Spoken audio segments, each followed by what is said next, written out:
convene for our work session. Tonight's work session is going to be discussion on capital needs. And would you like to start? I will. All right. Say welcome, and I'm going to turn it over to Chris Henson. But let me I got to say a little bit more than that. Until last year, this work didn't take on quite the importance, although it was important. But up until last year, we had not received much, if any, capital budget over the last few years because of the economic recession. So this year we received almost $100 million, and we're very hopeful that we'll receive another round of funding coming up. So this list takes on really added importance here in the prioritization of that. And I want to commend our folks. Chris, you might want to introduce everybody, but commend our folks for doing some really good work, and I think you'll see, get a lot of detailed information, and we'll move ahead with the presentation. Chris, you want to stop? And we'll be informal with it, so everybody just ask questions and stop as we go along in the presentation. Chris? Great. Thank you, Dr. Register. And I will go ahead and introduce everyone first. If everybody doesn't know, everybody at the table here, Ken Murdoch, to my right, is the Director of Facility Planning and Construction. Ken is an architect. He's been with the district now for just over 2 years. Joe Edgens is next to Ken. Most of you know Joe. Joe's a longtime MNPS employee, also an architect, been very involved in the capital program for 20-plus years for the school district. Next to Joe is Chris Weber, Director of Student Assignment. The Student Assignment Office is responsible for establishing student projections, and we obviously use those as we put together capital plans relating to future student enrollment growth. Next to Chris is Larry Collier, again another longtime MNPS employee. Larry serves a valuable role in relation to historical context and institutional knowledge, very helpful to the Student Assignment Office. And then to the right of Larry is Ryan Latimer. Ryan is responsible for student forecasting. Ryan is a previous employee of the Metro Planning Department, brings a wealth of knowledge and information to the school district, and we're very fortunate to have him. I just wanted to start by providing a little background information. I know we've got a number of new school board members, and wanted to relay the process as it relates to the capital budget and also what we do as we put together the proposal. The capital budget is mainly for construction, although it also includes some other things as well. When we look at putting together the capital budget, we look at really 3 different areas. First, we look at building utilization. We look at building capacities. Where are we over capacity? Where do we have portables? Where do we have areas of student growth throughout the county where that's going to require additional classrooms, whether they be a classroom addition onto a school or possibly building a new school for growth. That is heavily based upon the current building utilization as well as the projections, both short-term student enrollment projections as well as the longer-term 5-year student projections. Secondly, we look at building conditions, and we look at renovating buildings with the lowest facility condition score. Ken Murdoch and Joe Edgens will get into the process of establishing a condition score or a facility score for all of our buildings. It's a very in-depth process that looks at over 30 different components of each building as they are surveyed. And so we look at buildings, whether they need to be renovated, or in some cases we raise the building and build a new building. So that is the second piece. We have additional classroom seats. We have building conditions where buildings need to be renovated or replaced. And then thirdly, and as important, we have what are called district-wide projects. A lot of these are deferred maintenance kind of projects where with over 180 different buildings in the school district and over 14 million square feet, The average age of the MNPS school is 42 years. We have a lot of needs in the area of deferred maintenance, whether it be roof replacement and repair or HVAC replacement and repair, to a number of different items. Also, in addition to deferred maintenance, we have other longer term, not longer term, but other district-wide priorities that are funded through the capital budget, such as replacement of school buses. School buses have typically a 12-year life. We can receive waivers to extend that life on certain buses to 15 years, but once they reach the 15 years age, then they must be taken off of the road and be replaced. So we have a schedule of replacement of our 600+ school buses across the district. Also, one of the big ones that has received a lot of discussion lately is technology. The technology hardware as well as infrastructure, networking, et cetera, is funded through the capital budget. That is another one of what we call the district-wide projects. We're required by the Metro Planning Commission to approve a 6-year capital budget each year.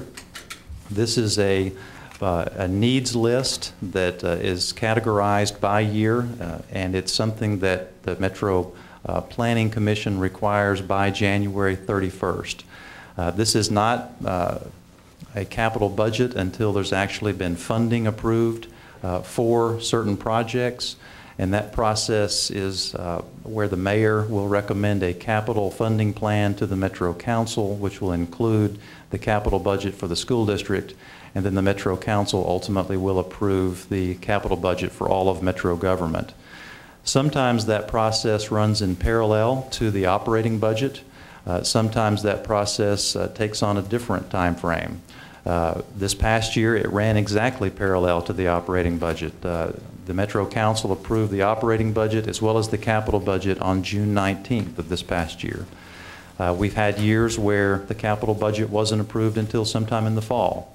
And so we're not sure at this point when the process will take place, but we are required to go ahead and to look at the needs of the school district and to prepare a 6-year capital improvement budget to be submitted to the Metro Planning Commission. What you have in front of you is a packet of information, and I'd like to just briefly talk through what's included, and then I'm going to pass the microphone to my right, and others will get into the details. But after the agenda, you have two documents that are similar. If you look, they both add to the same total dollar figure. It's just sorting the different projects differently. The first one is sorting it in 3 different ways. School additions, which will be classroom additions, as well as new buildings, the top third of the page. In the middle part of the page would be school renovations or replacement schools, and then the bottom part of the page would be district-wide projects. This is the first draft proposal from the administration as it relates to looking at the needs of the school district. This is in that 6-year capital improvement budget. This is what appears in year 1. Totals $159,335,500. We don't believe that the city has bonding capacity for us to get a capital budget of this size based upon our discussions with the finance department.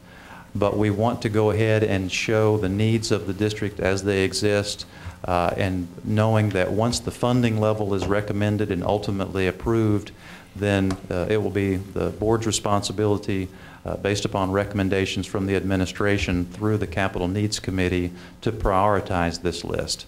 So this is what's appearing in year 1 of the first draft capital budget proposal.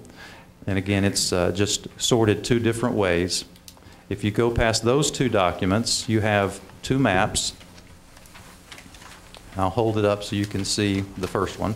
The first one just shows geographically where all of the projects are located throughout Davidson County, those school-specific projects that are included in year 1 of the first draft proposal.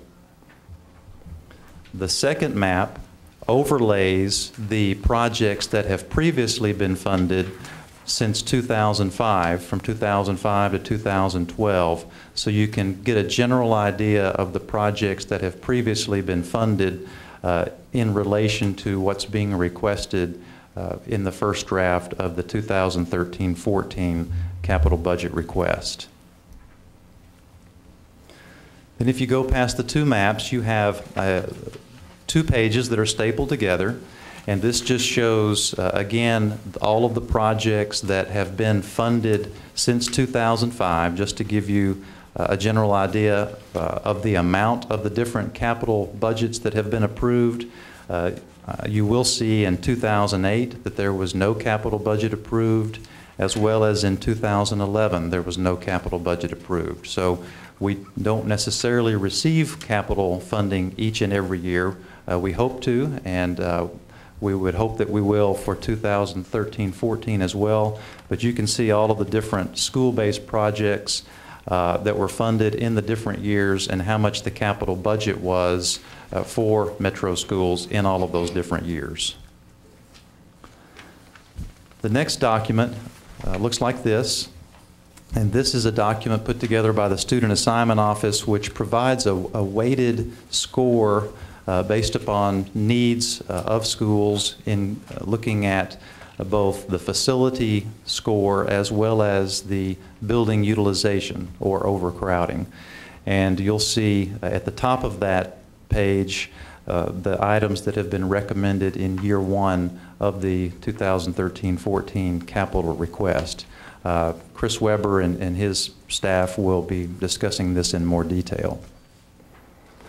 If you go to the next document, which is a landscape document, multi-page, this would be the proposed 6-year capital improvement budget as proposed currently, that ultimately, once approved by the board, would be forwarded to the Metro Planning Commission to be included in the capital improvement budget needs request or needs list for all of Metro government. And this is, again, basically the required format that's used. Typically, the point of emphasis is on year 1 because that's what is being requested for funding, but you can see all of the different projects throughout the 6 years, and we even have a column to the far right which shows the cost beyond the 6-year period. If you see a number in parentheses beside each school, that is the facility condition score. So if you are wondering what that is.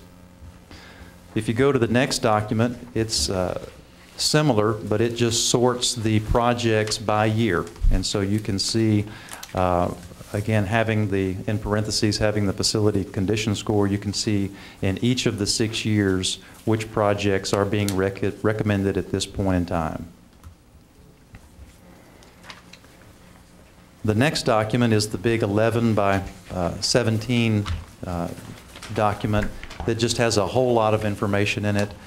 This is something where when we break it down into a more manageable size page, we've hidden a number of these columns, but we wanted to go ahead and show you all of the data that's taken into consideration as the capital budget is being put together. Ken Murdoch can discuss this in more detail if you like, but we just wanted you to have a copy of it. The next document is a series of maps. Looks like this, has a number of different maps on it. It's broken down by tier level, elementary, middle, and high school, by color, based upon building utilization. And then you have behind it, you have a page for each tier level. So you have a page just for elementary, a page just for middle, and a page just for high schools that shows the current capacity as well as the 5-year projection of what that building utilization would be. And then the last page that we have in your packet, which is this graph, just to show, again, what the district student enrollment has looked like. Obviously, the trend is going upward. We've been growing in numbers of students throughout the years, and this goes back 10 years. You can see 10 years ago, we were at around 70,000 students, and now we're around 80,000 students, and you can see what the 5-year projections are showing on through the year 2022. So that introduces all of the different documents to you. I'm going to turn the microphone over to Ken Murdoch to discuss the which is basically the middle section of the year one proposal, the middle section being the school renovations and replacements. And some of these, of course, tie directly into the Student Assignment Office's student projections, where we are replacing a building and then increasing its capacity to take into consideration either future growth or possible rezoning in the future. Ken Murdoch. Thank you. Over the past decades, we've always evaluated our buildings based on condition and ranked them in terms of priority. And that was to so we could focus priority on maintenance costs and replacement costs, et cetera. About 7 or 8 years ago, we connected with a firm, MGT of America, which is an assessment and performance audit and different kinds of evaluation, but they have a facilities division.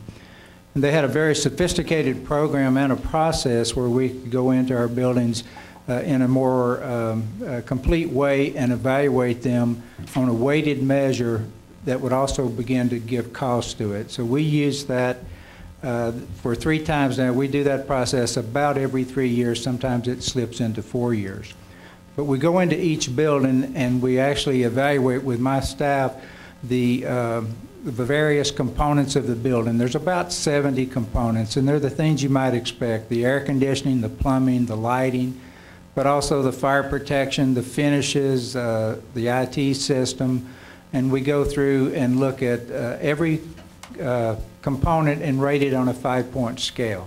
And that creates different scores for various parts of the building. There's one that's just on the building condition, just the structure itself. And in that we look at foundations, roofs, structural components, anything that's part of the building. There's a separate component that just looks at the site work as far as the ADA accessibility, parking, sidewalks, landscape, etc. And then there's a third component that evaluates the suitability of the building. Does the building have in it those components that we want in an elementary school or a middle school? And we get 3 separate scores, and those will show on the sheet you have in front of you. And then we combine those again on a weighted average to create what we would consider our building score. And that's how we rank them. And so that we can then look at all of our schools and see where they rank. And if you look at them, you'll see some of them rank a 40 and some are 100. If we just build a brand new school, then it gets an assigned score of 100. With that assessment, then we know a couple things. We know which buildings are perhaps in greatest need, and we know what parts of those buildings are in greatest need. But then the MGT software that we use also assigns, through their experience and expertise, a weighted cost value. So we will know that a component such as lighting represents 4% of the cost of the building, or plumbing represents a certain cost, or ceilings represent a certain cost.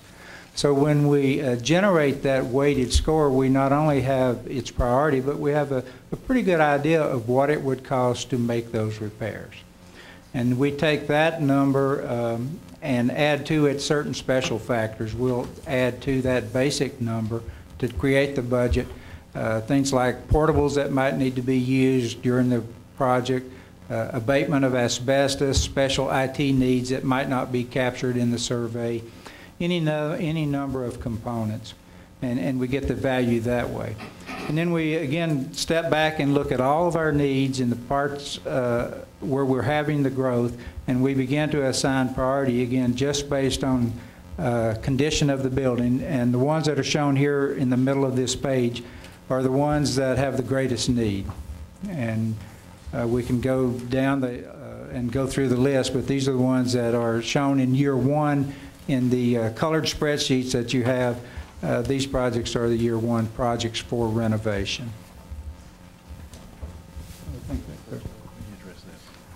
When you address district-wide needs. Okay. I No, Ken talked about the condition format we use, a system called BASIS that MGT developed, and actually we came across MGT. I wrote an RFP actually for a 10-year facility master plan in 2003, excuse me, 2003. And they had the best proposal for it, and it is a good system, and we have been using that. The first time they did it, it was actually a paper system then, and then they went to an electronic, got more sophisticated, went to an electronic system. I told the board back then that you need to redo this system and reevaluate buildings about every 3 to 5 years anyway, because you know, you have things that it gets a certain score because maybe the boilers needs to be replaced, or all the ceilings, or like say 70 different components may. Some of that may have had to been done just on an emergency basis through the maintenance department sometimes. So that would have change the score. So every few years we do that. And I went back to MGT after the first time and said, what can we do to redo this? It's fairly expensive. We were fortunate they actually came in and trained Ken's staff, you know, and so we have, you know, his whole staff has been trained to use that format, and that's what we've been doing, and they were just reevaluated, I think, just about a year and a half ago, I think, is when we finished that. And so I think it's a very good system, and we try to make sure then that we put the buildings with the lowest scores in the earliest years, obviously, and that's just the way the system works. And I just wanted to let you know where that came from. It was through a competitive process. We found probably what we thought was the best system out there to evaluate. Okay. Well, to begin, I wanted to just give you a little bit of background on our enrollment projections and the process that we use to come up with these projections, which are used to prioritize our needs for growth and our needs for expansions. Our office does several types of projections.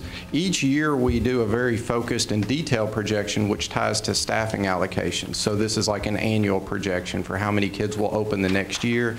These are very detailed projections down to every classroom and pupil-teacher ratios which set master schedules.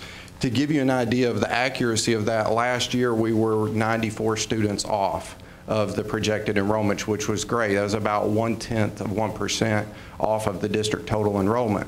The way that works is when the school year starts, we start an auditing process to get live head counts, or how many kids are actually enrolled, and begin to look at what any teacher adjustments and things need to be made. And on the 20th day, it turned out we were within 0.1% of accuracy. We also do longer range projections. We do 5-year projections, which is what we'll talk most about tonight, about doing specific facility needs within each school zone. Each of the 5-year projections are focused only on schools with zone populations.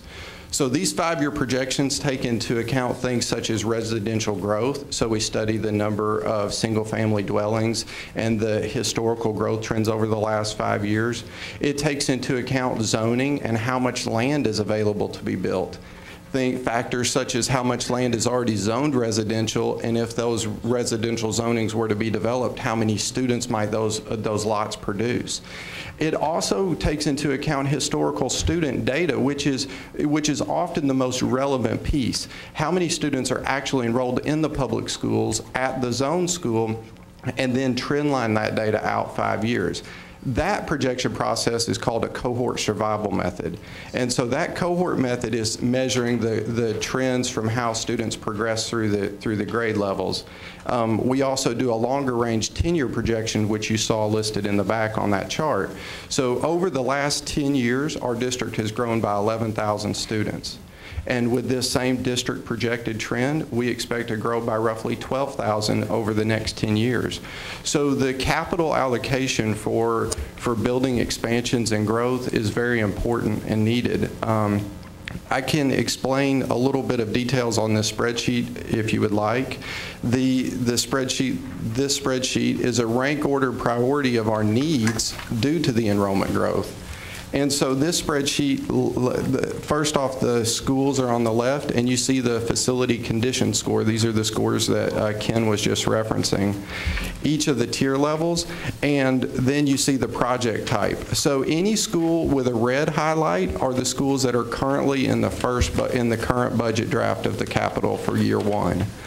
Any of the blue highlights are capital that was approved this past year, and the projects are currently ongoing. It then progresses to look at percentage of current enrollment and the percentage of 5-year enrollment. Do you have another copy? I don't have that. Yeah, I sure do. It's not at every place. I don't have one either. You have one? I had one in my other stuff. What's the title at the top? The title at the top is MNPS Facility Needs Enrollment Growth. Thank you. Everybody else had one, okay.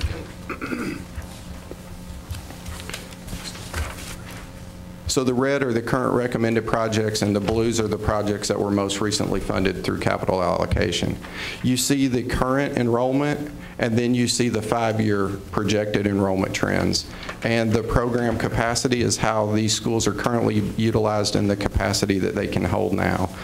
The weighted needs column is how we rank ordered our priorities. So the weighted needs column takes into account both current needs, how severely is the school already overcrowded, and does a calculation for how many classrooms they're roughly over, and then it looks at the 5-year projections and how many classrooms they'll need in 5 years, and then it rank orders those in priority. So Shane is the highest need when you both combine current and long-term needs. That's how Shane ranks out to the top priority, and then you just see how the other projects rank order down from there. The map that you see on the far left is the same exact map that you've got in your packet that looks like this. And I realize the map over there is very hard for you to read. So this map, this is just a blow up. So you see the overview, that's the same thing on the map. As you flip over, you can then see the percentage of utilization, and then you see the elementary schools, and the map's a little larger. So if you want to just look at the elementary school, which is the second page, the map that you see on the top for elementary schools is current capacity, and the way these are categorized is in the bottom right-hand corner. You see the dark green is anything less than 70% of current capacity. And then it goes up to light green, which ranges from 70% to 84% of capacity. The yellow is kind of like an optimal operating range, which is 85 to 104% of capacity. And then it goes up to orange, and then red is anything over 120% of capacity. So what you can see is that where our current needs are, and then the 5-year right below it, where it progresses into the red and the orange is more in the south and east part of the county. And so this again supports our need for capital due to enrollment growth, and also helps to back up our priority and how we rank order our priority needs. With that, do we want to just open it up for questions? Or? I'll go ahead and touch a little bit more on the capital request that is the first page of your document, just to give you a little more information about each of these projects that are included in the first draft of year 1, and go down this list, not spending a lot of time on each and every one of them. The Antioch Cluster New Elementary School is for an 800 student capacity elementary school in the Antioch Cluster. You can see the estimated cost is approximately $16.9 million. This is part of the 10-year Antioch plan that the board approved several years ago. We currently have funding for the land for both an elementary school and a middle school in the Antioch cluster. We're working through that process now through the Metro Council for that land to be purchased. So this would provide the actual funding for the elementary school, with the middle school to come in a future year. Secondly is a 12 classroom addition at Glencliff Elementary School. This is mainly to take into consideration possible rezoning to relieve Paragon Mills Elementary School, which is at overcapacity. There would be some rezoning proposed to take some of the students from Paragon Mills, which currently is at 847 students and 116% of capacity, and rezone students to Glencliff Elementary School and add classrooms there. Granbury Elementary School, again, I'm going by the sheet that Chris Weber was mentioning that looks like this. You can see This is what's driving the school additions and new buildings in relation to additional classrooms. Granbury Elementary School is currently at 126% of capacity, so this would add 12 classrooms to Granbury. Madison Middle School, another 12 classroom addition. You can see from this sheet that Madison is currently at 131% of capacity. And you can also see what the future 5-year projections would be and what it would take the school to as far as capacity goes. Maxwell Elementary School, another 12 classroom addition. Same logic, currently at 114% of capacity. 5-year projection is that it would be at 146% of capacity. Pennington Elementary School, the proposal was to, in the middle part of the page, to renovate Pennington Elementary School based upon its facility condition score. When we looked at the 5-year projections for Pennington Elementary, we realized that it would not meet the 5-year projections, so we went ahead and put in an 8-classroom addition at Pennington to make it a larger elementary school. And experience has shown us that when we renovate a school, students come out of the woodwork to go to that school. And so the projections a lot of times are exceeded by the actual student enrollment once a building is renovated. And so we believe that would probably be the case here at Pennington. So we're proposing an 8-classroom addition. Shane Elementary, Chris Weber talked about Shane. Shane is at the top of this list, currently at 130% of capacity, with 5-year projections at 170%. You'll notice in year 2 of the capital improvement budget proposal, we have land in the Overton cluster to build a new school at some point in the future to relieve Shane Elementary. But this proposal currently for the short term is a 12-classroom addition. Waverly Belmont, this is to relieve crowding at Julia Green Elementary as well as Percy Priest Elementary. The proposal is to renovate the Waverly Belmont building and to add classrooms to make it a 600-student elementary school. In the middle part of the page, these are all mainly driven by the facility condition score. Goodlettsville Middle School, the proposal is to replace that building, to demolish the current building, and to replace that building on the same site as an 800-student middle school at a cost of over $20 million. Hume Fogg has the lowest combined facility score of the high schools. We've included one high school project, and this one, the estimated cost is $17 million. If you remember last year in the capital proposal, we had a number of high schools that we had proposed in a couple of years. High schools are very expensive to renovate. We just received the approval for funding for Stratford High School renovation at over $20 million. So this has one high school in it for renovation. Julia Green Elementary site improvements. There's a need to take care of some traffic issues on Hobbs Road relating to extending the drive, increase the parking, relocate the soccer field, properly align it north and south, increase the walking track, etc. So the proposal is to add $275,000 for site improvements at Julia Green. McGavock High School has some fire safety issues in the way that it was originally constructed. When it was originally constructed, it met all fire safety code requirements. Those have changed over time, and so we need to make some changes there in relation to the way that the HVAC system works currently through ductwork in the classroom doors. That's no longer something that's acceptable, and so we need to make some changes there.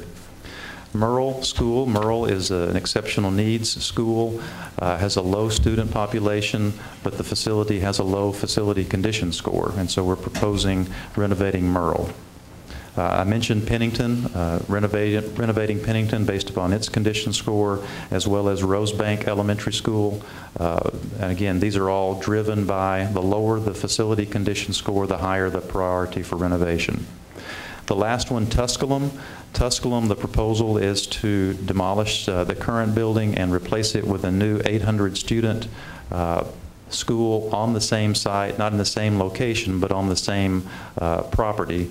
And what this would do, this would help with the overcrowding at Haywood Elementary, which is currently at 113% of capacity. 5-year projections at Haywood would be 131% capacity. So some rezoning would need to occur, and some of the students currently zoned to Haywood could then be zoned to a new and larger Tusculum Elementary. At the bottom part of the page, as I mentioned earlier, we have a number of district-wide projects. A lot of these, or the majority of these, are related to deferred maintenance items, and we've just broken them down for you.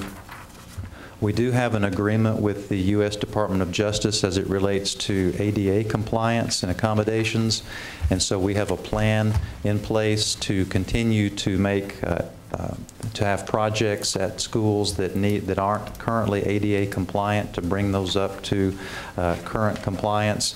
This has been an ongoing item in the capital budget for a number of years to continue to make progress in this area. Air-conditioned high school gyms. Currently, some of our high school gyms are air-conditioned, and they were air-conditioned through the stimulus QSCAB, or Qualified School Construction Bond program, where we were able to provide air conditioning in some of our high school gyms, but some remain without high schools. We feel that that's an inequity, that we need to make sure that all of our high schools have air-conditioned gymnasiums. Asbestos environmental abatement, we have projects that come up through the year as it relates to environmental needs. And so we've included some funding here. Asphalt paving is pretty self-explanatory. Building energy management system upgrade. I mentioned bus replacement. This is something where we don't have a lot of flexibility as it relates to replacing buses. There are certain requirements that buses have to be taken off of the road once they meet certain mileage or years in service limits. I'm not going to go through each and every one of these, but I will touch on a few. I'll touch on one here, emergency maintenance and entry vestibules. Entry vestibules, when we renovate a building, we put in a security lock where anybody that comes into the building must go through the office and sign in at the office before they can go into the school. So they go into a set of double doors, and then the next set of double doors is locked coming from that direction, even though they're unlocked coming from outside the school, and it directs them into the office.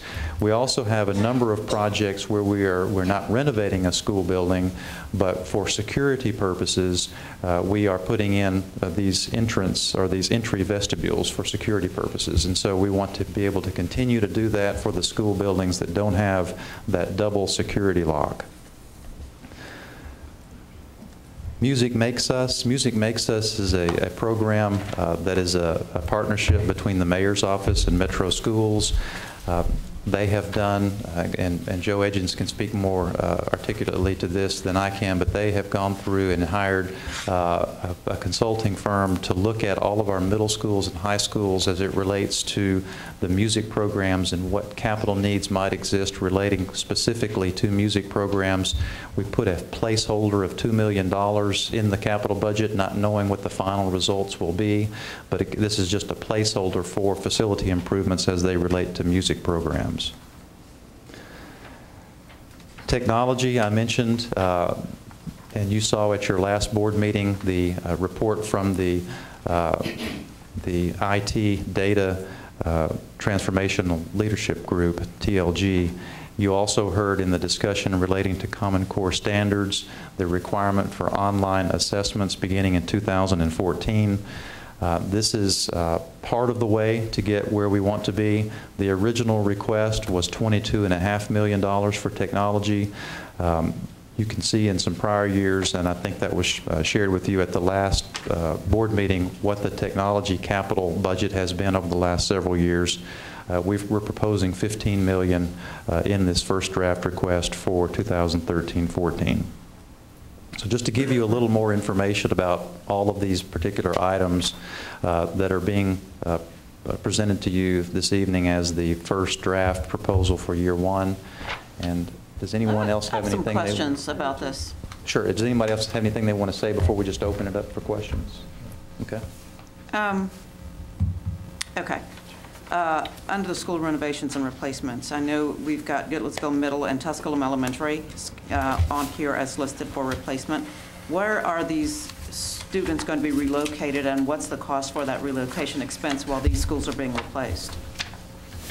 At Goodlettsville, we're looking at the possibility of a relocation, but also the possibility of portables. So we'd put the portables where the playing field is and keep the students there. At Tusculum, would have enough land, we'd build the new school first, the students would stay in their school, and then move into the new school, and it would be demolished. What's the timeline on building a new school for Goodlettsville Middle?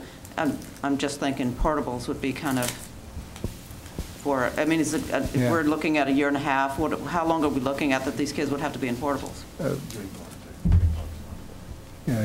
We are looking at other buildings. They stated that Ewing Park is a building that may be available, and there are others. None of them are definite yet, so we're not sure. If they are in portables, it would be for 18 to 22 months. Yikes. Okay. Wow. Okay. Is there historical precedence for that? I believe there is. Is that correct? We've done that. We've done that in the past. We have put students with the full building renovation in portables before. We have, but we have not. We have not put the entire population of the school in portables at one time. What we've done usually is taken a wing and put them in portables while you renovate that wing, and then when that wing's completed, you put another group in the portables. We've done it that way. We haven't done it where we put the entire school population. How many portables are we talking about? Or how many students are in that school right now? I see that we're trying to get to an 800 student population, but how many students are there now? 550. 550? So we'd be relocating 550 students to portables for a period of 18 to 22 months. Not all at one time. Not. No. As Joe was saying, go ahead, Joe. What we'd be able to do probably is take portions of that building and leave portions of it open while we did some demolition and still be able to maintain use of part of the building. Okay. We'd have to look at it much more carefully, in detail and phase something out, but that's what we'd look at doing. It's hard to locate that many portables on a site. That's where I was going with that. I'm like, that's a lot of students. Although we have had even, I've used an example before, we've had one elementary school with 25 portables at one time, most we've had in elementary school. Yikes. Okay, I have other questions, but it's about the district-wide project, so if anybody else wants to. I have a question. On the Paragon Mills Glencliff combination, why is the renovation going to be at Glencliff and not at Paragon Mills? Is there not space, or? No, it's not a renovation. It's an addition of classrooms at Glencliff. And Glencliff has room. It's a smaller school. You can add capacity to that.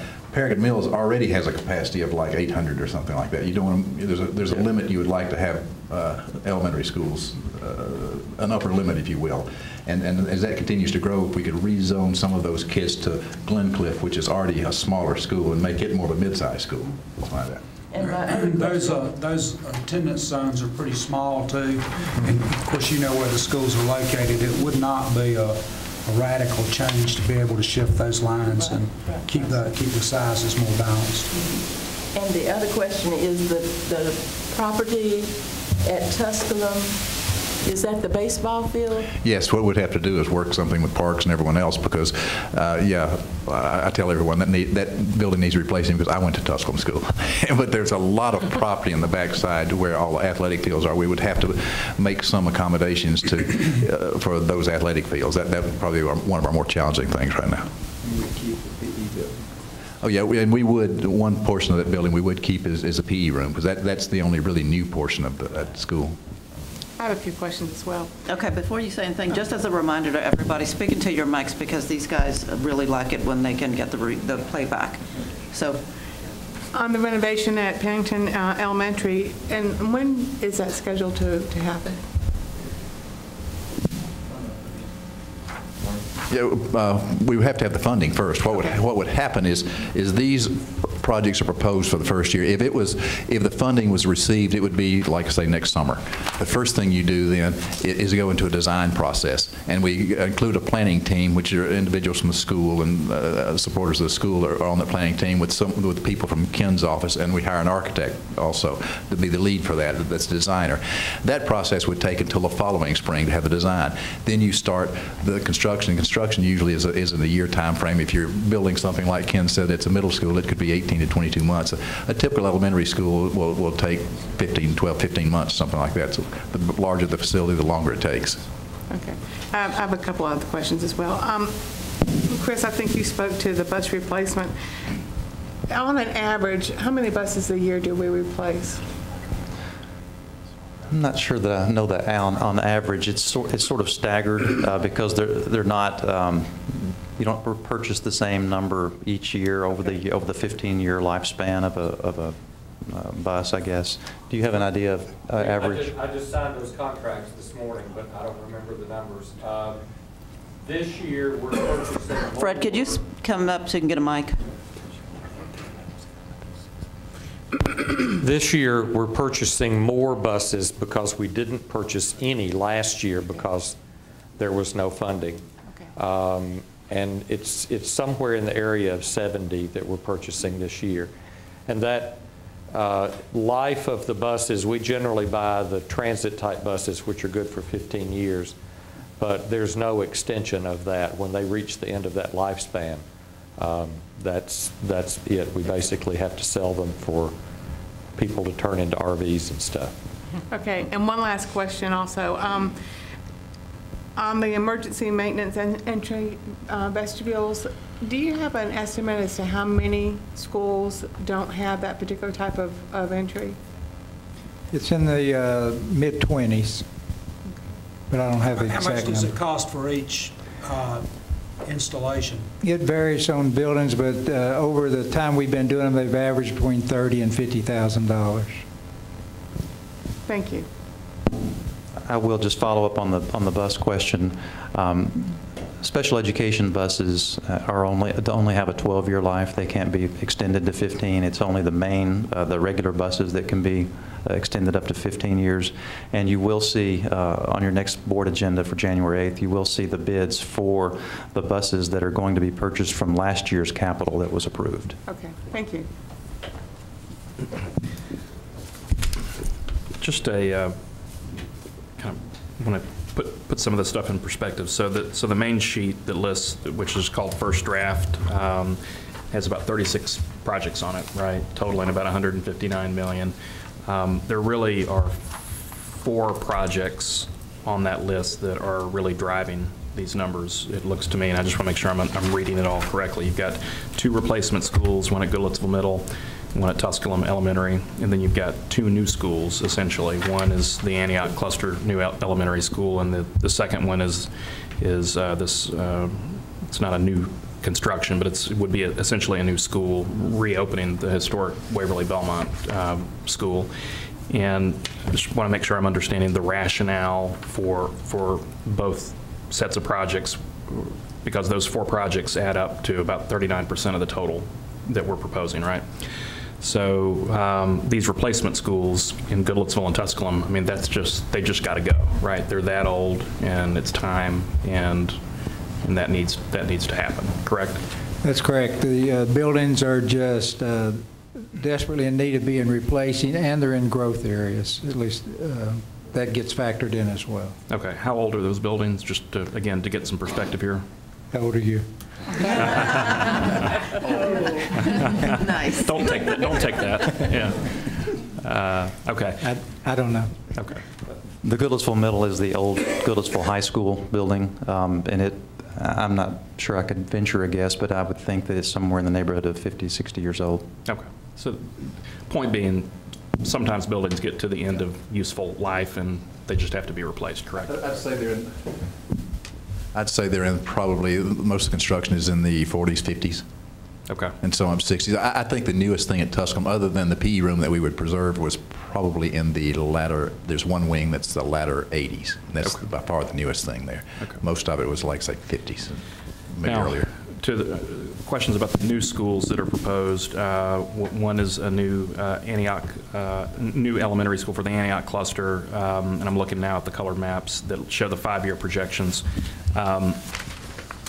You know, looking at this, really a new school out there is designed to, according to this map, it looks like alleviate projected growth in Lakeview Design Center. That's correct. Which is projected to be 142% over-enrolled by within 5 years, and then also Ruby Major, which is projected to be 139% over-enrolled within 5 years.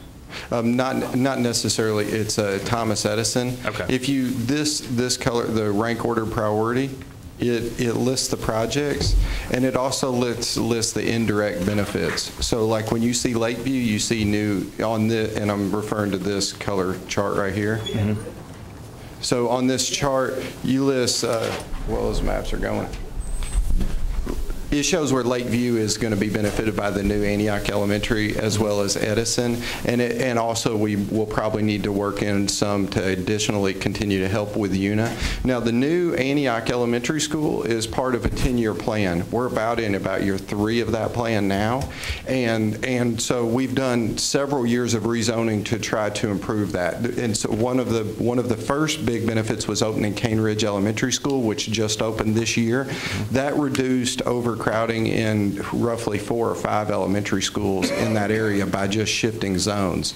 The 10-year plan included purchasing land for the new elementary and middle school to be located. That land is identified, and we also have like a 10-year plan and map kind of showing roughly where those boundaries might look like.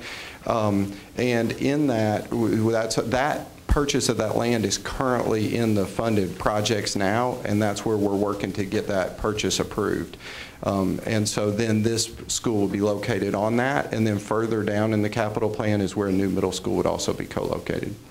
Gotcha, but just to be clear, I mean, what we're doing, we're going to use a sporting analogy. We're skating to the puck in the future. Mm-hmm. We have schools down there that are within 5 years, based on current projections, going to be bursting at the seams. They already are in some ways, yes. And we're getting ahead of that by planning now for new construction. That's, correct? Yes, and so yes, we're looking to the future. We're trying to plan accordingly, but some of this is still playing catch-up work. When you look at the 10-year plan for Antioch and Cane Ridge clusters and the work that's already been done and the benefit of the new Cane Ridge Elementary, but again, the new middle school, you don't see so much overcrowding in the middle schools, but what people often overlook is that the students in Antioch continue to go to Margaret Allen for middle school. Margaret Allen isn't even located in the area, and that's a historic problem because the massive overcrowding and the lack of capital funding throughout the years. So this 10-year budget this capital budget is definitely helping out and looking into the future, but it is also dealing with current needs that we've got now. Now going back west to the second new school, which is really reopening an older school, the similar situation there is we've got serious overcrowding, and it's projected to get even worse over 5 years at Julia Green, and then Percy Priest. They're supposed to be at 158% of capacity. Yes. Julia Green, 147% at Percy Priest. So this Waverly School, which would be in the 12th South neighborhood, which is an existing facility that's currently occupied by the school system's IT department, that the rationale there is relief. That is correct. Right. That is correct. Yes, it's to help relieve overcrowding for both Julia Green and Percy Priest. Okay. All right, I just want to make sure I was reading the maps correctly and understanding the rationale for 2 new schools right now. Thank you. How many portables do we have right now at Madison Middle? 12. 9 are being used directly for construction. This same report too, you can see the portable, I failed to mention that, you can see the portables used for instructional use, which is the column almost furthest to the right. And so when you look at Madison, you see the 9 portables listed for current instructional purposes. So if this budget is passed, when will Madison be high on the priority list, or will this occur within the next year? Just what do you want to? Here again, if this budget is passed and we had all of the funding, it would go through the same process where the funding would become available perhaps in July or August, something like that. We would hire the designer, have that lined up. You're taking probably till the next spring. Then it's the next summer before you're actually start construction. You've got construction a year. You're at least 2 years away before you're actually seeing people in the building. So by that time, we may have a greater need for additional. We will probably have more portables on the site before we can remove them all. And I'm sure you guys have thought about this, but the fact that once a building has been renovated and kids come out of the woodwork to attend that school, are you thinking about maybe getting ahead rather than just catch up? Yes, and that's one reason why when you see Goodlettsville Middle School and the recommendations there to build Goodlettsville Middle School back at an 800 capacity, that's thinking ahead. Madison is a relatively newer school, and it's a definite experience of what we're describing. When Madison opened up, the students have flocked in, and they've continued to come in. Goodlettsville, we're planning to build Goodlettsville bigger than the current need and even slightly bigger than the 5-year need, because we expect when it opens, it'll take more. If it doesn't, it can also serve as a possible rezoning to continue to alleviate overcrowding at Madison because of their locations. That's a good idea. And then another question about Goodlettsville. Right now, Goodlettsville Middle is just right there on Dickerson Road. Is there enough space to move that building back when it's rebuilt? No, we would leave it where it is and we'd tear it down, but it would go back as a 3-story building. Okay. So as we make it larger, we'll still have it in basically the same footprint, but be a story taller. There's not much land there, is there? No. You've got athletic fields. Okay, okay, yes. One more question about the Music Makes Us. With this additional $2 million, will that provide the instruments for every child that needs that's in music? The money in this is not for instruments, actually. We had a company that's working with our Music Makes Us folks and trying to determine what is the music program of the future, for starting with high schools and middle schools, eventually going to elementary schools, and what impact does that have on the facilities? How do we need to modify, add to, renovate facilities to meet the needs of what the new music program is, you know. So it's a much more expensive proposition than this, you know, but this is a placeholder. What it is looking at is what it would take to you know, if we're looking at different music venues than we have space for now, if you have to add spaces or renovate spaces and then tear walls out and put new kinds of spaces in, that's what it's for. So this doesn't address instruments itself, it addresses physical changes to the facilities. How do we get funds for the instruments? CMA is funding now on an annual basis purchase of instruments, primarily band instruments, but orchestra instruments too. We just presented last week a proposal to CMA to fund over $1 million worth of instruments. And of course, there's not a decision made on that, but they've been very good about funding purchase of instruments in addition to our regular budget. Great partnership there. The main source of funding, as Dr. Register said, for instruments has been through the proceeds of the CMA Music Festival held each summer. Half of the proceeds from that festival go to the Nashville Public Education Foundation for purchase of musical instruments for MNPS students. Thank you. I have a question. Was there ever a consideration to renovate Stokes rather than Waverly Belmont? Yeah. Yes, it has been considered, and it's more so of a location issue. The 12 South area is an area that's really kind of regentrifying and where a lot of the growth tends to be coming from. And so with that, it's a more proper, better location, and that's the primary reasoning. Dr. Brandon, another factor to consider there is that the existing building at Waverly Belmont is in better shape, and it's also a larger capacity building than the present Stokes building. How old is that? Waverly Belmont? Do you know how old the Waverly Belmont building is, Joe? it has some age on it, but it is a much better structural building than Stokes is. Stokes has a lot of wood frame structure, and it's a WPA building. Part of it is Stokes, which means it's a 30s. Part of it is, but or the majority of it is. But it is a much better constructed building. It is a larger building. It has been renovated. Has had some renovations recently that we put some money in it in the last just few years. So overall, it's just a much better building. Read a little bit of history on that building. It was built in 1935, and it was a junior high school for most of its existence, and we phased it out. It sounds like in the 70s. Does that sound right? When shifts started happening, going further out into the county, and now what's happened, to your point, is people have come back in, and that's what's creating the demand there. Really good questions, though, and it's I guess the one that we've talked about more than the options there, talked about more than any other part of the building program. The rest of them we can see pretty easily.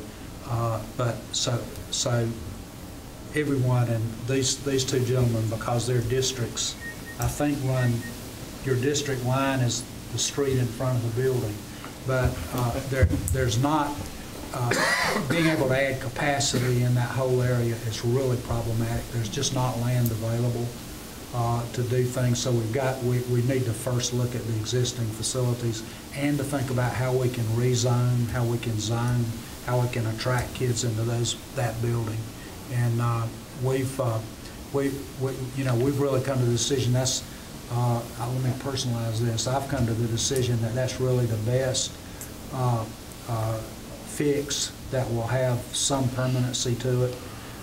The other issue there is the one that we brought up last year with an addition at Julia Green. That's more of a Band-Aid. It's a shorter-term fix, and as we look at as we look at zoning and so forth, we think this one would work very well.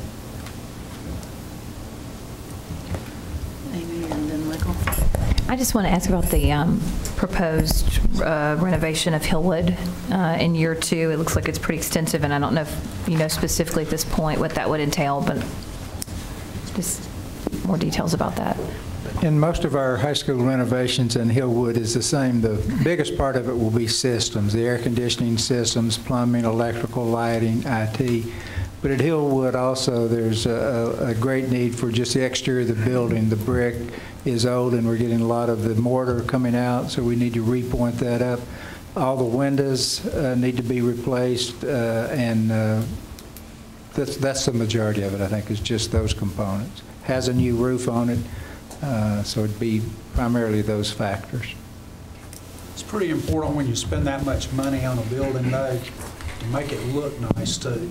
The cosmetics have to be fixed, and I think that we've got sufficient money in these budgets when you're doing a major renovation like that to really give it a very nice facelift. One of the biggest things I think that helps is when we're replacing the windows. Yeah. You're putting all new windows in. It really makes a great difference to the exterior.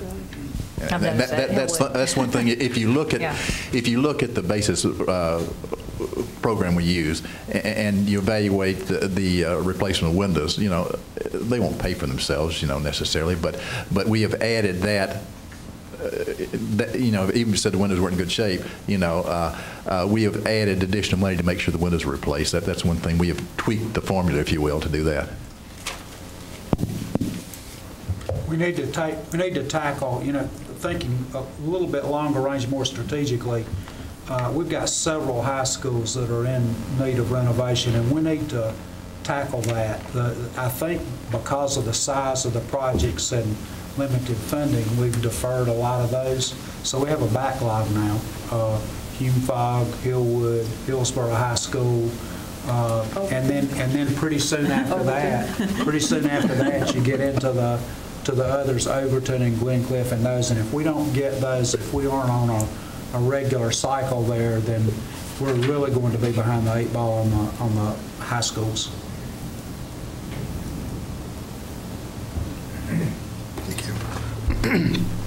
I want to follow up on some of the questions relative to Waverly, Belmont, Stokes. We've had the opportunity to talk about quite a few times over the last couple of years, and timeline.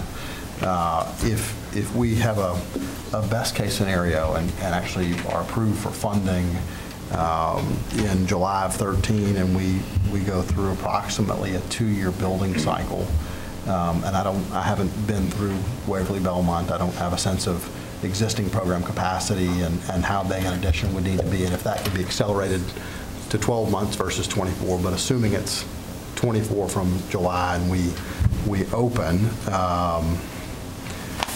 the fall of 15 for the 15-16 school year, and we're discussing, and I guess we're required to present to council a 6-year, I'm sorry, to the Planning Commission and council, a 6-year capital needs budget. When I look at our student enrollment projections for 16-17, which is, we do a 5-year student enrollment projection study, that we essentially are at capacity if we took 100% of the growth, and I believe your numbers are accurate. So if we take 100% of the growth projected for Green and Priest, we open and we're full and we're at capacity basically in 16-17 with the Waverly Belmont, but in 17-18, 18-19, if we continue to have growth, which I expect we will based on MPO population projections for the county and the growth that they're projecting, that we don't have a solution. And so I'm wondering, is there a reason not to put Stokes back in either year 5 or 6, or identify another site or begin to look for land to talk about the growth towards the end of this? If we are saying this is the 6-year budget that we're proposing. It's difficult to address everything. You can see that the 6-year budget, exactly where is this middle school going to go that we need to add to the Antioch cluster. So, we have an opportunity to modify this every year. We have to go through this process every year. So we get a little bit closer. When the vision is a little bit clearer, sometimes we do that, Michael, but not necessarily have all of them in there. And the council really, they're looking at a 6-year needs list. When they get to looking at funding, the only thing they're really looking at is year 1. So you think, okay, but it's year 2 or 3, I have time to make some changes. If we had Stokes in there as a placeholder, in year 6, but we looked like, all right, that was to address Junior Green too, so let's put Waverly Belmont in there. So yes, it can go back, but it doesn't necessarily have to go, every project doesn't have to go in this year. Well, and I guess where I'm going is trying to best articulate, and I think this is really important for all of us and for the council, what we think our 6-year needs may be.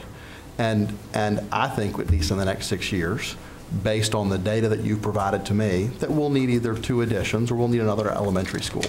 And if we don't show that, our long-range budget is short. We show in 6 years a need for, what is it, $800 and something million. And I think that might be light.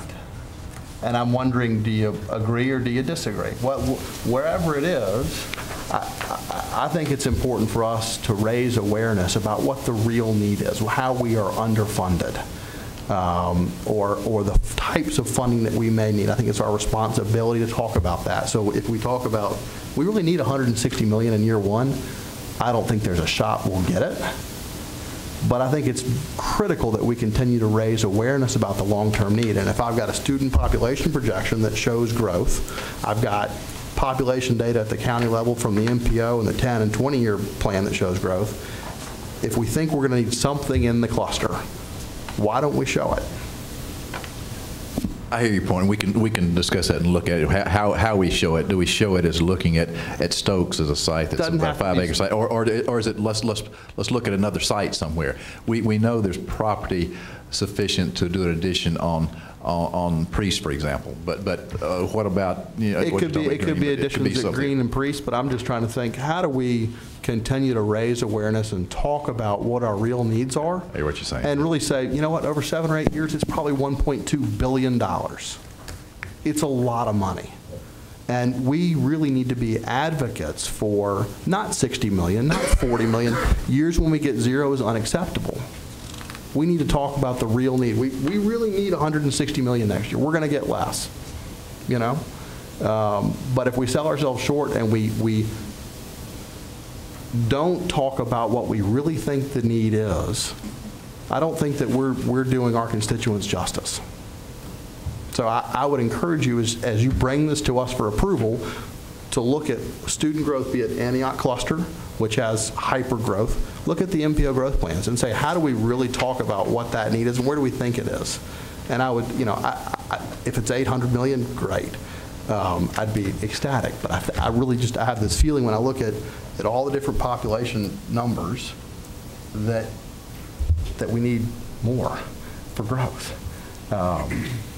And that we as a community have to talk about that and have to talk about fully funding public schools. Not just in the operating budget, but in the capital budget as well. So please. You make good points. When you bring it to us in January, think about that a little bit more. Thanks, Michael. Thank you. Yeah, I think you're exactly right. It just when you pass the M word to the B word, it really gets hard. It does. $1 billion word. But I think you're exactly right. Although you can't be very precise when you get out there to know how population's going, if we fall much short of about 150 million a year over the next 5 or 6 years, then we're really falling further behind. No question. And we participate, be it through the MPO, right, with regional transit. We have a lot of different, and bus rapid transit and things.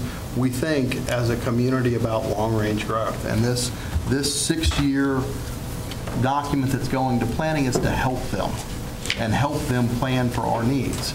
And if we don't show it accurately, and when I look at student growth numbers, it seems to show that there's more growth than we have in facilities in the back. Right. Okay. And so I would encourage you to continue to think about that. And where I have a little personal experience is Green and Priest and Stokes, because I'm thinking about it for my children. I know Mr. Pinkston is for his children.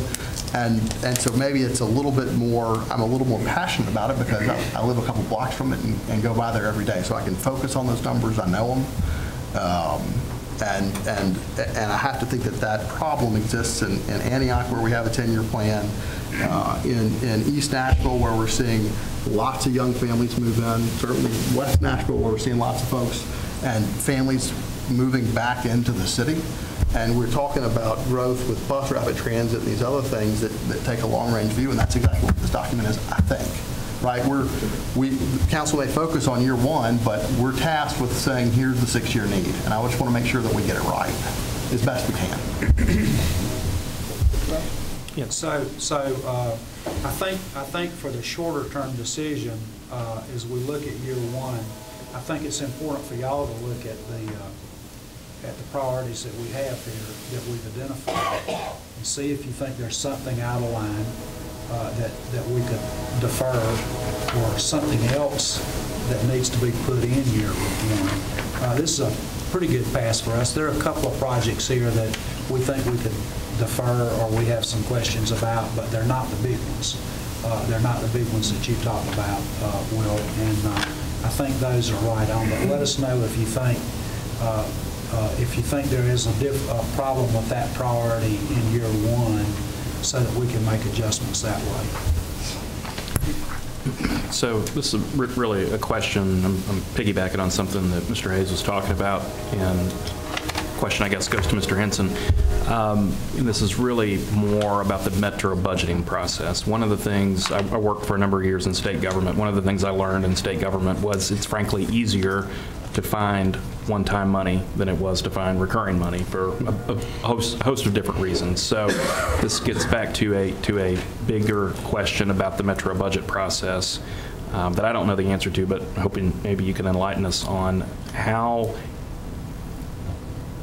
when I use these terms loosely, how easy or difficult is it really to identify one-time money in the local government budgeting process relative recurring dollars, the dollars that we know are going to be there year over year over year to support sustained operations of government, whether that's police or fire or education or whatever, is very difficult, and those are scarce.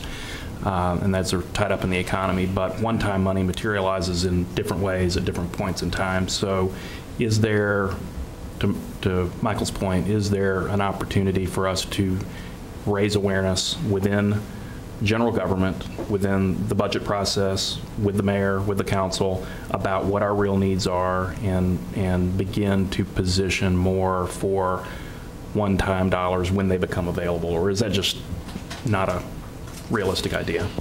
No, I think it's a good idea, and something I should have mentioned from the outset is the determination of debt capacity and the determination of how the debt would be issued is all a Metro Finance Department function. It's not something that we do here at the school district. And I meant to say that early on. That's all handled through the Metro Finance Department, determining obviously with advisors, financial advisors, what the debt capacity for the metropolitan government would be, and then of that total, how much is going to be allocated, for instance, to Metro schools. That's a decision that's ultimately made by the mayor as he recommends his capital budget to the Metro Council. In our local operating budget, there's very little that I would consider to be non-recurring, one-time expenditures. The vast majority of what could be considered one-time purchases are handled through the capital budget. That's why we have all of the equipment basically included in the capital budget. If you look through the operating budget, you'll find very little as it relates to equipment, which is really the main, when you think about one-time or non-recurring, equipment is typically what you think about, and there's just not a lot of it in the local operating budget. Yeah, and I think it's important to note that the individual projects are one-time expenditures, but the financial plan is a long-term plan. It is the debt service plan. When the bonds retire, when are paid up, when are past buildings paid off, and what's available coming out of that debt service fund. And I know that actually Metro government does a tremendous job of planning ahead and looking at that. So it's short-term and long-term. One-term projects saying, where's the debt service? What do we have available 5 years from now? I'm curious, and Dr. Register just mentioned it a few moments ago, and this is for anybody on this panel. If we have to cut back on this budget, what could you live without? That's Chair Lady Mays, that's a loaded question. Yes, I thought it might be. And, you know. It gets really hard. Yes. Well, and I'm looking at this, and it's really difficult to, there's nothing on this list that I would say, oh, we can do without that, or we can do without that, because there's all a need. There's a real need for everything here. And the intent for this first draft is to present the needs of the school district, whether we think we're going to get this amount of funding or not. If we feel it's important and it's our responsibility to present the needs. The process would be once the capital funding recommendation is made known. Typically that comes from the mayor's office, who would make a recommendation of a capital spending plan to the council. Then this process would come back to the board's capital needs committee, and the capital needs committee would receive a recommendation from the administration on whatever that amount might be. Let's say it's $100 million. Of this, what are we going to recommend that will fit within $100 million, and the rationale why? And it would come back through the board's capital needs committee and ultimately be approved by the full board. We broke it down into 3 categories because I think some balance in funding projects in all 3 of those categories is important. We've got 2 pressures. You know, we've got old building pressure and we've got growth pressure. It is and I guess you could make a 3rd category, the district-wide projects, but it's a critical mistake to always keep deferring those district-wide projects. And we're in some trouble now because of that, and just because we haven't had the funds to put in it. And so what we would come recommendation, the hard thing for us would be, how do you balance that? How much of this needs to go into district-wide projects and renovations, and where are the expansion needs that we've got to have, that we've got to get on the table now? I'd like to claim that we're going to get all 160 million, but we'll see what happens. Any other questions? maybe not as much a question, but a comment. I had hoped to have this work session this evening, and I appreciate your indulgence in scheduling it, everybody, especially before the holidays, so that if you know, fellow board members, if you do have time or interest in asking staff or Dr. Register questions about this, this will come back before us for a vote in early January.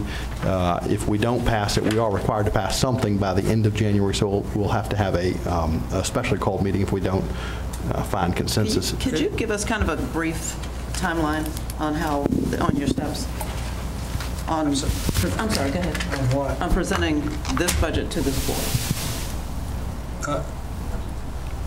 On how we got to this point tonight? Well, yeah, to this point and then the next steps. I believe the next steps would be for the board to take into consideration all of the data that's been presented to you this evening, to digest it, and then to come back and have a Capital Needs Committee meeting prior to the next board meeting. If the Capital Needs Committee was so inclined to recommend to the full board a 6-year capital spending plan or 6-year capital needs list that could be sent to the Metro Planning Commission as required by the end of January. I guess if there were still more questions or more time needed, I guess there could be the possibility of a special called meeting in the latter part of the month of January, which in prior years when we had 2 meetings a month, that was typically when the capital budget was approved. But last year, when we went to the 1 meeting per month, we did approve it in the first meeting, or the meeting in January. So Capital Needs Committee sometime prior to the next board meeting for additional questions, analysis, et cetera, and then recommendation to the full board for approval before the end of January. Going backwards, as soon as we had hard data on enrollment this year, Pupil Assignment Office, this side of the table, started working on projections. So it's we're about 3.5, 4 months into this process, and a great deal of work has gone into making projections, and we're actually very accurate. And I want to commend y'all for doing this. You do a terrific job with it, and that's really important. That's our starting point in the evaluation. The 2 sides of the table get together to look at that. It's great. So far, so good. I like it. And we're going to get $160 million, I'm just saying, just for our capital needs. So let's just go ahead and claim that. Any other questions from any board members? I just want to may I make one other point? Sure. And Mr. Hayes, he and I, in a conversation sometime back, Mr. Hayes talked about the possibility of some tours or looking at facilities, and particularly for those of you who are new and might be on one side of the county and we're talking about buildings on the other, we would be glad to arrange some tours for y'all. We can think those up, or we can let you tell us what you would like to see, and we can get a van or a small bus or my car, depending on how many of you want to go. But I would love to be able to take you.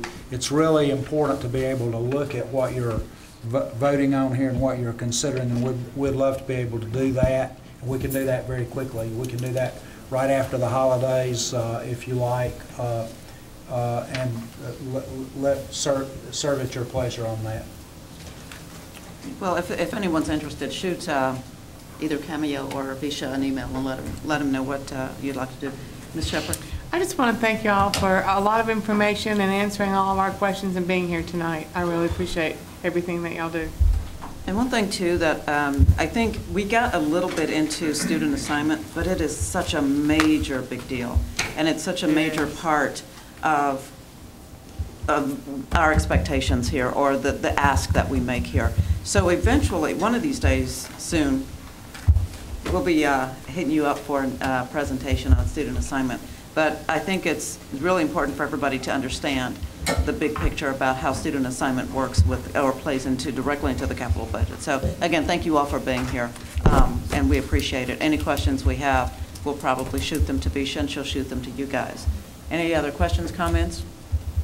This is a joke, but you have to be really careful when you start asking Chris and Ryan and Larry questions because they will tell you more than you want. Oh, yeah. Yeah. Sorry. Been there. Talk about this, Chris. Well, if there are no other questions, Ms. Brogue, do your thing. This meeting is adjourned. Thank you.